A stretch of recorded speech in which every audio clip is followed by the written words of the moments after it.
हमारे ज्योतिरादित्य जी गुजरात के दामाद हैं।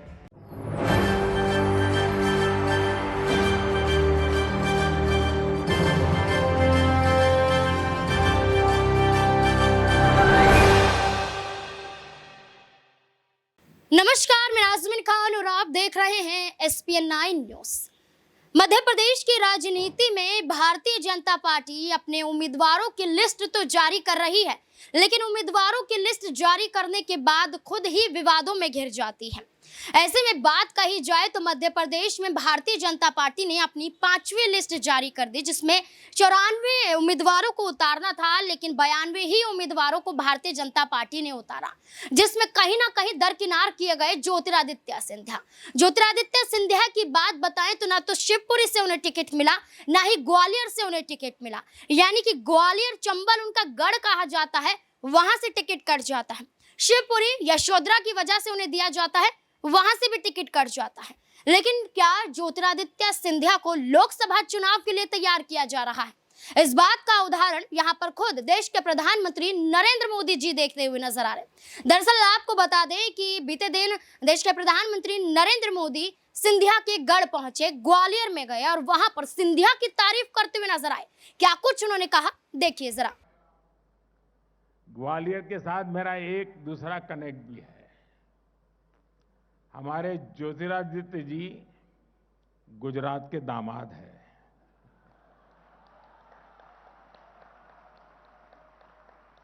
इस नाते भी ग्वालियर से मेरी रिश्तेदारी है और एक भी नाता है। मेरा गांव गायकवाड़ स्टेट का गांव था और मेरे गांव में जो सबसे पहली प्राथमिक स्कूल बनी वो गायकवाड़ परिवार ने बनाई थी और मेरा सद्भाग्य है कि मैं मुफ्त में उस प्राथमिक शिक्षा लेता था वहां पर, जो स्कूल गायकवाड़ जी ने बनाई थी। साथियों, हमारे यहां कहा गया है, मनस्येकम वचस्येकम कर्मण्येकम महात्मा नाम, अर्थात सज्जन व्यक्ति जैसा मन में सोचते हैं वैसा ही कहते भी हैं और करते भी हैं। यही एक कर्तव्य परायण व्यक्तित्व की पहचान होती है। कर्तव्यनिष्ठ व्यक्ति तात्कालिक लाभ के लिए नहीं, बल्कि आने वाली पीढ़ियों के भविष्य को उज्जवल बनाने के लिए काम करता है। एक पुरानी कहावत भी है, अगर 1 साल का सोच रहे हैं तो अनाज बोइए, अगर 1 दशक का सोच रहे हैं तो फल वाले पेड़ लगाइए, और अगर 1 शताब्दी का सोच रहे हैं तो शिक्षा से जुड़ी संस्थाएं बनाइए। महाराजा माधोराव सिंधिया प्रथम जी ने की, उनकी यही सोच तत्कालीन लाभ की नहीं, बल्कि आने वाली पीढ़ियों के भविष्य को उज्जवल बनाने की थी। सिंधिया स्कूल उनकी इस दूरगामी सोच का परिणाम था। वो जानते थे कि ह्यूमन रिसोर्स की ताकत क्या होती है। बहुत कम लोगों को पता होगा कि माधवराव जी ने जिस भारतीय परिवहन कंपनी की स्थापना की थी, वो आज भी दिल्ली में डीटीसी के रूप में चल रही है।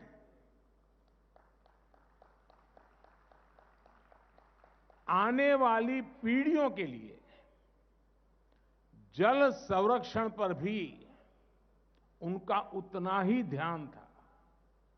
उन्होंने उस कालखंड में पानी के लिए, सिंचाई के लिए एक बहुत बड़ी व्यवस्था बनाई थी।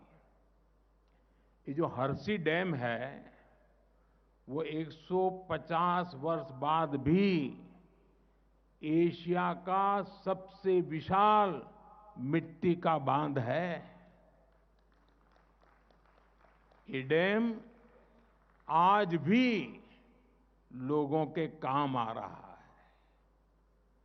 माधवराव जी के व्यक्तित्व से हम सभी के लिए ये दूरदृष्टि सीखने योग्य है। एजुकेशन हो, करियर हो, जीवन हो या फिर पॉलिटिक्स, शॉर्टकट आपको भले कुछ तात्कालिक लाभ पहुंचा दे, लेकिन आपको लॉन्ग टर्म सोचने के साथ ही काम करना चाहिए। जो भी व्यक्ति समाज में या सियासत में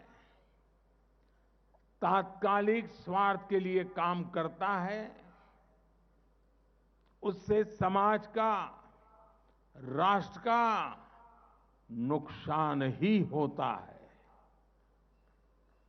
साथियों, साल 2014 में जब देश ने मुझे ये प्रधान सेवक का दायित्व दिया, तो मेरे सामने भी दो ऑप्शन थे। या तो सिर्फ तात्कालिक लाभ के लिए काम करें, या फिर लॉन्ग टर्म अप्रोच को अपनाएं। हमने तय किया कि हम 2 साल, 5 साल, 8 साल, 10 साल, 15 साल, 20 साल ऐसे अलग अलग टाइम बैंड रखकर इनके लिए काम करेंगे। आज आप कह सकते हैं कि हमारी सरकार को 10 साल हो रहे हैं। इन 10 वर्षों में देश ने लॉन्ग टर्म प्लानिंग के साथ जो फैसले लिए हैं, वो अभूतपूर्व है। अब जिस तरीके से नरेंद्र मोदी जी ने सिंधिया की तारीफ की और ये कहा कि ये तो हमारे गुजरात के दामाद हैं, ये तो हमारे दामाद लगते हैं और बेहद खास हैं, और ज्योतिरादित्य सिंधिया मध्य प्रदेश में किस भूमिका के साथ नजर आते हैं, इस बात का भी जिक्र करते हुए नजर आए।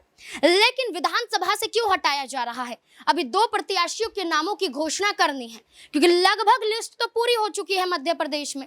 क्या इन 2 चेहरों को जो अभी यहाँ पर शेष छोड़ दिया गया है, क्या भारतीय जनता पार्टी यहाँ पर ज्योतिरादित्य सिंधिया पर दांव लगा सकती है, या इंतजार किया जा रहा है कि कांग्रेस पार्टी कब अपनी उम्मीदवारों की पूरी लिस्ट जारी कर लेगी, उसके बाद हम यहाँ पर इन 2 चेहरों की घोषणा करेंगे?